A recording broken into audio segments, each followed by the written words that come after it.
بسم اللہ الرحمن الرحیم۔ السلام علیکم ورحمۃ اللہ وبرکاتہ۔ سب سے پہلے آپ کو اپنے چینل پر خوش آمدید کہتا ہوں اور امید کرتا ہوں کہ آپ خیریت سے ہوں گے۔ آج کی اس ویڈیو میں ہم بات کریں گے قرآن مجید فرقان حمید کے پارہ نمبر 30 سورہ فیل میں موجود واقعہ اصحاب فیل اور لشکر ابابیل کے بارے میں۔ واقعہ کچھ یوں ہے کہ یمن اور حبشہ کا بادشاہ اس وقت ابرہہ تھا۔ اس نے شہر صنعاء میں ایک گرجا گھر بنایا تھا اور اس کی خواہش تھی کہ حج کرنے والے مکہ مکرمہ کے بجائے صنعاء میں آئیں اور اسی گرجا گھر کا طواف کریں اور یہیں حج کا میلہ ہوا کرے۔ اہل عرب بالخصوص قریشیوں کو یہ بات بہت ناپسند گزری، چنانچہ قریش کے قبیلہ بنو کنانہ کے ایک شخص نے آپے سے باہر ہو کر صنعاء کا سفر کیا اور ابرہہ کے گرجا گھر میں داخل ہو کر پیشاب اور پاخانہ کر دیا اور اس کے در و دیوار کو نجاست سے آلودہ کر ڈالا۔ اس حرکت پر ابرہہ بادشاہ کو بہت طیش آیا۔ اس نے کعبہ معظمہ کو ڈھانے کی قسم کھا لی اور اس ارادے سے اپنا لشکر لے کر روانہ ہو گیا۔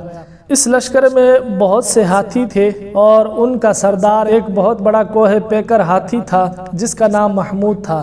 ابرہہ نے اپنی فوج لے کر مکہ مکرمہ پر چڑھائی کر دی اور اہل مکہ کے سب جانوروں کو اپنے قبضے میں لے لیا، جس میں عبد المطلب کے اونٹ بھی تھے۔ یہی عبد المطلب جو ہمارے نبی حضور خاتم النبیین صلی اللہ علیہ وسلم کے دادا ہیں، یہ اس وقت خانہ کعبہ کے متولی اور اہل مکہ کے سردار تھے۔ یہ بہت ہی روبدار تھے اور نہایت ہی جسیم آدمی تھے۔ یہ ابرہہ کے پاس آئے۔ ابرہہ نے ان کی بہت تعظیم کی اور آنے کا مقصد پوچھا تو آپ نے فرمایا کہ تم میرے اونٹوں کو مجھے واپس دے دو۔ یہ سن کر ابرہہ نے کہا کہ مجھے بڑا تعجب ہو رہا ہے کہ میں تو تمہارے کعبہ کو ڈھانے کے لیے فوج لے کر آیا ہوں، جو تمہارا اور تمہارے باپ دادا کا ایک بہت مقدس اور محترم مقام ہے۔ آپ نے اس کے بارے میں کچھ بھی مجھ سے نہیں کہا، صرف اپنے اونٹوں کا مطالبہ کر رہے ہیں۔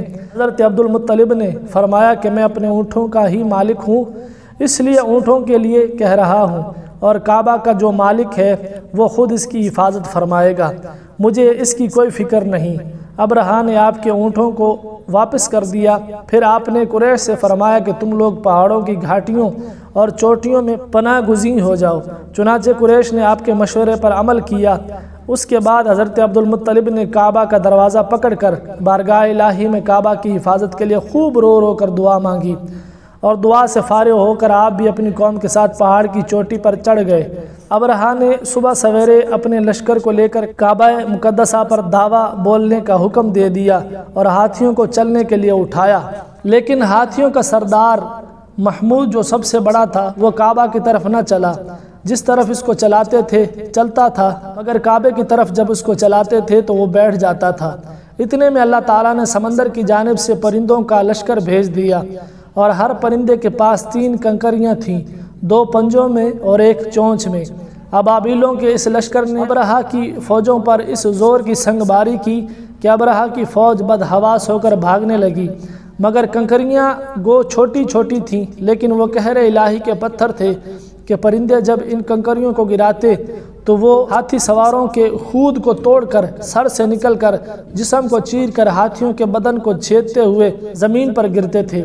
ہر کنکری پر اس شخص کا نام لکھا تھا جو اس کنکری سے ہلاک کیا گیا۔ اس طرح ابرہہ کا پورا لشکر ہلاک و برباد ہو گیا اور کعبہ معظمہ محفوظ رہ گیا۔ یہ واقعہ جس سال وقوع پذیر ہوا اس سال کو اہل عرب عام الفیل یعنی ہاتھی والا سال کہنے لگے، اور اس واقعے سے 50 روز کے بعد حضور سید دو عالم صلی اللہ علیہ وسلم کی ولادت ہوئی۔ اس واقعے کو اللہ تعالیٰ نے قرآن مجید فرقان حمید میں بیان فرماتے ہوئے ایک سورت نازل فرمائی جس کا نام ہی سورہ فیل یعنی ہاتھی والی سورت رکھا گیا ہے۔ تو اس سے معلوم ہوا کہ قرآن مجید فرقان حمید کی طرح کعبہ معظمہ کی حفاظت کا ذمہ بھی اللہ تعالیٰ نے اپنے ذمہ کرم پر لے رکھا ہے کہ کوئی طاغوتی طاقت نہ قرآن مجید کو فنا کر سکتی ہے اور نہ کعبہ کو صفحہ ہستی سے مٹا سکتی ہے، کیونکہ اللہ کریم ان دونوں کا محافظ اور نگہبان ہے۔ امید کرتا ہوں کہ آپ کو ہماری آج کی ویڈیو پسند آئی ہوگی، تو ایک گزارش ہے کہ ہمارے چینل کو سبسکرائب کر دیں۔ شکریہ۔